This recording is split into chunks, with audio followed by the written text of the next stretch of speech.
अस्सलाम वालेकुम स्टूडेंट्स, कैसे हैं सब? ठीक है। अच्छा बेटा, आज हमने स्टार्ट करनी है exercise 12.6 chapter 12 F S C part 1 maths.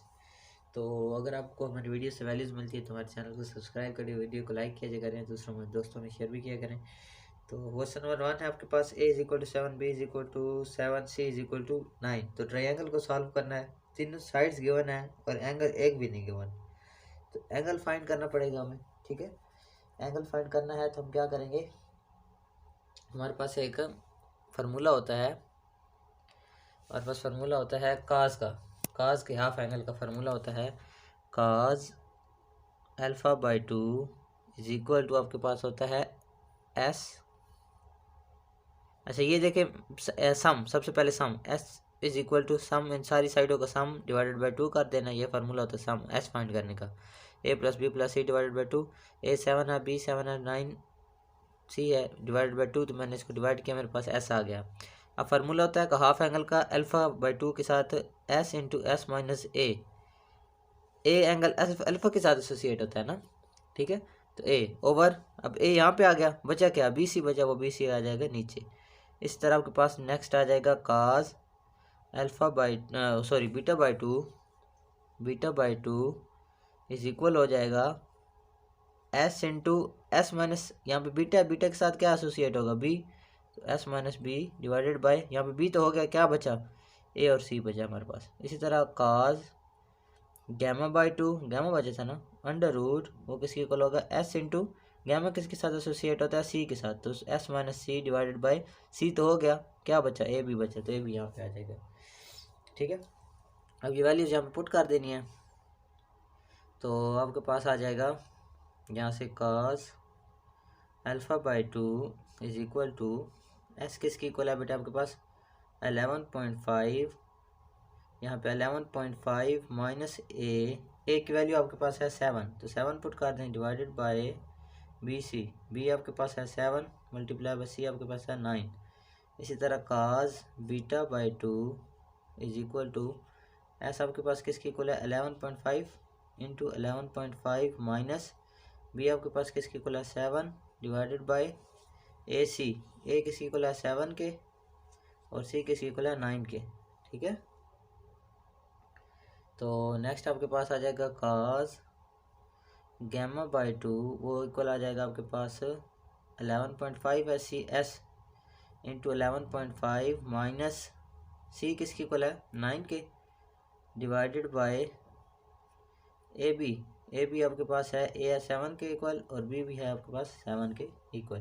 तो यहाँ से cos gamma by alpha by 2 alpha by 2 equal हो जाएगा 11.5 इंटू, इनको माइनस करेंगे तो आपके पास आ जाएगा 4.5 डिवाइडेड बाय 7 9 मल्टीप्लाई कर दो। ठीक है, 63 होता है वैसे, बाय द वे बता दूँ आपको।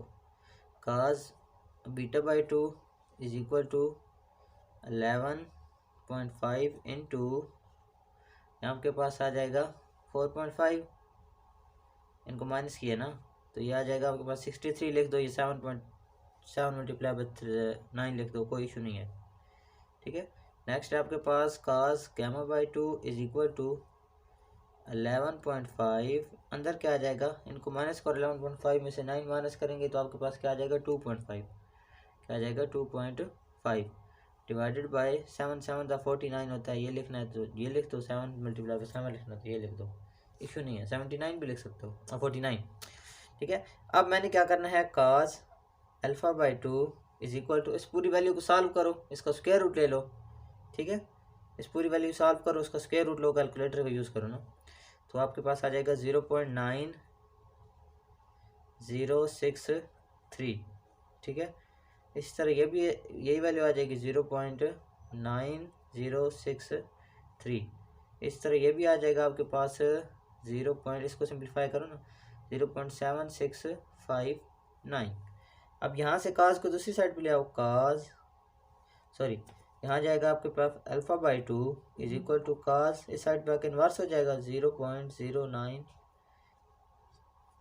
ठीक है, इस तरह यहाँ से आपके पास बीटा बाई 2 बच जाएगा, बीटा बाई 2 काज दूसरी साइड पे इन्वर्स हो जाएगा, इन्वर्स 0.9063।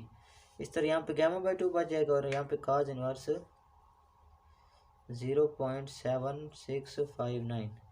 ठीक है, अब यहाँ से 2 पर मल्टीप्लाई कर दो काज के साथ, तो alpha is equal to 2, cos inverse की वैल्यू फाइंड कर लो, काज इनवर्स की वैल्यू फाइंड करो और उसको 2 से मल्टीप्लाई करो तो आपके पास आंसर आता है alpha is equal to 50 degree.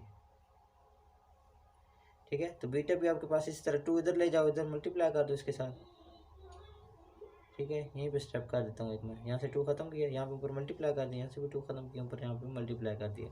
Cause inverse की वैल्यू निकालो, उसके साथ 2 मल्टीप्लाई करो तो आपके पास आंसर आ जाएगा beta is equal to 50 degree. ठीक है, और गैमा आपके पास आ जाएगा 2 को काज इनवर्स इस वैल्यू का निकालो और फिर आप 2 से मल्टीप्लाई कर दो तो आपके पास आंसर आ जाएगा 80 डिग्री। मैंने पिछली एक्सरसाइज में आपको कैलकुलेटर का यूज़ बताया, आपने उसी तरह यूज़ करना है कैलकुलेटर को। ठीक है, ये था आपको question number 1, alpha beta gamma A B C तीनों वैल्यू आपके पास पूरी हो गई। अच्छा देखिए बेटे, क्वेश्चन नंबर 2 है आपके पास, ए गिवन है, बी गिवन है, सी गिवन है। हमने क्या फाइंड करना है, सबसे पहले एस सम फाइंड करना है। सम का क्या फार्मूला था, A plus B plus C divided by 2। मैंने सबको ऐड किया, डिवाइड किया, 2 पर 69 आंसर आ गया। ठीक है, एस मिल गया। अब एंगल निकालने हैं हमने तीनों, beta alpha beta gamma. Cos alpha by 2 is equal to S into S minus A, alpha के साथ ए एसोसिएटेड होता है ना, S minus A divided by क्या बचा, ये तो आ गया, बी सी बचा तो बी सी नीचे आ जाएगा। इस तरह बीटा के लिए S into S minus B, क्योंकि बीटा के साथ बी एसोसिएटेड होता है, डिवाइडेड बाई जो बचा आपके पास ए सी वो लिख दिया। इस तरह गैमा आपके पास काज गैमा बाई 2। ठीक है, इसी तरह गैमा के साथ सी एसोसिएटेड है तो सी ऊपर आएगा, S minus C divided by A B. फिर मैंने क्या किया, एस की वैल्यू मेरे पास मौजूद थी, एस की मैंने पुट कर दी, ए की भी मौजूद थी वो भी मैंने पुट कर दी। इसी तरह S into S minus B, B की मैंने वैल्यू पुट कर दी, एस की वैल्यू पुट कर दी, जहाँ पे ए सी था वहाँ पे ए सी की वैल्यू पुट कर दी। इस तरह एस की वैल्यू एस माइनस सी की वैल्यू और बी ए बी की वैल्यू मैंने पुट कर दी। ठीक है, अब इनको मैंने माइनस किया तो यहाँ पे 37 आता है, इसको मैंने माइनस किया 29 आता है, इसको मैंने माइनस किया तो 3 आता है। फिर मैंने क्या किया है, यहाँ से काज था ना, काज को मैं दूसरी साइड पे ले आया हूँ तो काज इनवर्स हो जाएगा। ठीक है, और ये 2 नीचे डिवाइड हो रहा था, ऊपर आके काज के साथ क्या हो जाएगा, मल्टीप्लाई हो जाएगा। आपने क्या करना है, इसको पहले सॉल्व करें कैलकुलेटर से। ठीक है, फिर उसको शिफ्ट प्रेस करके काज प्रेस करें और फिर जो आंसर आता है वो उसमें प्रेस करें तो आपके पास क्या आ जाएगा, काज आ जाएगा। फिर उसको 2 के साथ मल्टीप्लाई करेंगे तो आपके पास क्या आ जाएगा, अल्फा आ जाएगा। इसी तरह आपने काज का यहाँ पे भी वैल्यू फाइंड करनी है, काज इनवर्स फाइंड करना है इसका, फिर 2 के साथ मल्टीप्लाई करना है तो ये आपके पास आंसर आ जाएगा। इस तरह अल्फा इज इक्वल गैमा की भी वैल्यू इसी तरह काज इनवर्स फाइंड करना है, फिर 2 के साथ मल्टीप्लाई करना तो आपके पास क्या आ जाएगा, आंसर। देखिए बेटे, नेक्स्ट क्वेश्चन आपके पास ए गिवन है, बी गिवन है और सी गिवन है। Alpha plus beta alpha beta gamma find करना है। A plus B plus C divided by 2, sum find करोगे सबसे पहले तो आपके पास आ जाएगा 64.24। ठीक है, अब अल्फा फाइंड करने के लिए काज अल्फा बाई 2 होता है S into S minus A और B C, cos beta by 2 होता है S into S minus B और ए सी, काज गैमा होता है S into S minus C over A B. ठीक है, अब मैंने क्या किया, सारी वैल्यूज इसमें लगा दी। अब काज को मैं उठा के साइड पे लेके आऊँगा तो इन्वर्स हो जाएगा, ये 2 इधर डिवाइड हो रहा है, ऊपर आके क्या हो जाएगा, मल्टीप्लाई। इसी तरह यहाँ पे भी, यहाँ पे मैंने काज इन्वर्स नहीं लिखा, यहाँ पे 2 काज इन्वर्स आता है। ठीक है, काज इन्वर्स, इसको सिंप्लीफाई करो, इसका कैलकुलेटर से आंसर आपके पास ही आ जाएगा। इस तरह यहाँ पे मैंने वैल्यूज पुट कर दिए हैं, सिंप्लीफाई करो, एग्जाम आपके पास क्या आ जाएगा, इस वैल्यू के इक्वल आ जाएगा। तो ये था आपका क्वेश्चन नंबर 4। ठीक है, तो नेक्स्ट क्वेश्चन नंबर 5 देखते हैं। अगर सेम हुआ तो आप खुद करिएगा, डिफरेंट हुआ तो मैं करवा दूंगा। बेटा क्वेश्चन नंबर जो 5 है बिल्कुल सेम क्वेश्चन है। ठीक है ना, आपने यही काम करना है, alpha A plus B plus C divided by 2 करना है, सारी वैल्यूज का ए बी और सी को ऐड करना है, फिर डिवाइड बाई 2 करके उसका सम निकाल लेना है। इसी फार्मूले में आप वैल्यूज पुट करते जाएंगे। ठीक है, तो आपके पास अल्फा बीटा और गैमा आ जाएंगे। क्वेश्चन नंबर 6 देखते हैं, वो मैं आपको करवा देता हूँ। बेटे क्वेश्चन नंबर 6 है, वो आपको कहता है कि ए बी और सी गिवन है, आप फाइंड करें स्मॉलेस्ट एंगल। ठीक है, तो स्मॉलेस्ट एंगल फाइंड करने के लिए हम देखते हैं सबसे छोटी साइड कौन सी है। ए तो है 37, बी आपके पास 3.3 मीन समझ लें, तो सी आपके पास 35, तो सबसे छोटा बी है, तो एंगल सबसे छोटा फिर कौन सा होगा, बीटा होगा। तो लॉ ऑफ कोसाइन बेटा आपके पास क्या होता है, A square is equal to B square plus C square minus 2 B C cos of alpha. ठीक है, इस तरह बी को इस साइड पे ले लो, तो बी इस साइड पे आएगा तो यहाँ पे आ जाएगा A square plus C square minus 2ac cos of beta, ये फार्मूला होता है। और सी के लिए आपके पास होता है C square is equal to A square plus B square minus 2ab ये वाला और cos गामा, ठीक है ना। यहाँ पे जो साइड होती है इक्वल की दूसरी साइड पे उसका एंगल हो जाता है और बाकी ऐड होके -2ab हो जाती है, ठीक है। तो ये मैंने इसमें से मुझे बीटा चाहिए था तो मैं बीटा वाली मैंने जो लॉ ऑफ कोसाइन में से चूज़ कर ली। तो मैंने यहाँ पे फार्मूला लगाया, यहाँ से मुझे तो चाहिए था cos बीटा, मैंने क्या किया ए और बी को उठा के दूसरी साइड पे आया तो माइनस हो जाएंगे, ठीक है। ये भी माइनस है, ये दोनों भी माइनस है, मैंने माइनस कॉमन लिया तो ये माइनस प्लस हो जाएगा, लेकिन बी किसका हो जाएगा माइनस का, और ए पॉजिटिव हो जाएगा और सी भी क्या हो जाएगा पॉजिटिव। अब 2ac यहाँ पे मल्टीप्लाई हो रहा है, इस तरह के डिवाइड हो जाएगा। तो cos beta is equal to A square minus B square plus C square divide by 2bc। अब cos यहाँ पे cos है, यहाँ पे मैं क्या करता हूँ cos को दूसरी साइड पे लेकर आऊँगा, इन्वर्स हो जाएगा, cos इन्वर्स अंदर A square minus B square plus C square divided by 2ac। Values put करें, सिंप्लीफाई करें और उसका इन्वर्स लें तो आपके पास क्या आ जाएगा, beta is equal to 3 degree 39 minutes.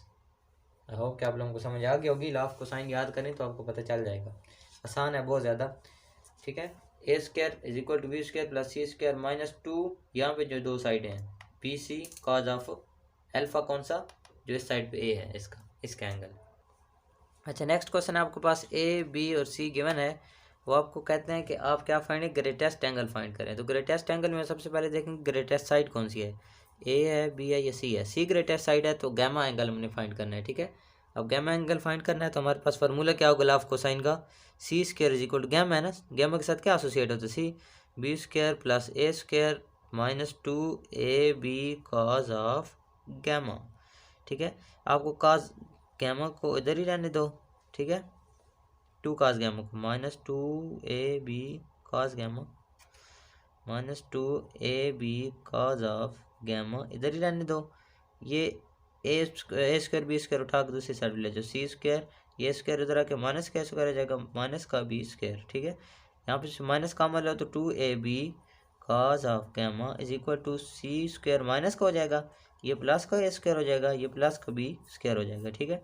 अब cos गामा फाइंड करना है तो क्या करो, ये उठा ये मल्टीप्लाई है दूसरी साइड पे क्या हो जाएंगे डिवाइड हो जाएंगे। तो मैं पहले ये लिख देता हूँ A square plus B square minus C square divided by 2ab। अब गामा फाइंड करना है तो cos इनवर्स ऑफ, ये cos दूसरी साइड पे इनवर्स हो जाएगा, ए स्क्वायर की वैल्यू पुट कर दो 16 स्क्वायर प्लस बी आपके पास किसके इक्वल है 20 स्क्वायर माइनस सी आपके पास किसकी इक्वल है 33 स्क्वायर, ठीक है, डिवाइडेड बाय 2। ए आपके पास किसकी इक्वल है 16 के और बी आपके पास किसकी इक्वल है 20 के। तो आप लोगों ने यहाँ से क्या करना है, इसको सिंप्लीफाई करना है, ठीक है ना, और cos इनवर्स उसका फाइंड करना है, या सिंप्लीफाई करें फिर cos इनवर्स फाइंड करें। तो आपके पास आंसर आएगा 132 डिग्री 35 मिनट्स। तो ये थी आपकी एक्सरसाइज 12.6। आई होप कि आपको अच्छी तरह समझ आ गई होगी। कोई क्यूरीज हैं तो पूछ सकते हैं।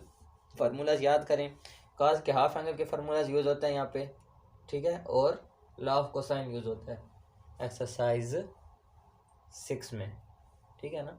हर एक्सरसाइज में कोई ना कोई यूज़ हो रहा है। पिछली एक्सरसाइज में हम देखो ना लॉ ऑफ कोटैन और लॉ ऑफ साइन यूज़ हो रहे थे, ठीक है ना। तो ये जो चैप्टर है इसमें सारे साइन काज और टैन कोसाइन इनके जो लॉज हैं वो आपको याद करने पड़ेंगे, अदरवाइज आपसे क्वेश्चन नहीं हो पाएंगे। और ये आसान है ना, देखे तीनों साइड मिली हुई थी हमने, कोई भी इससे हम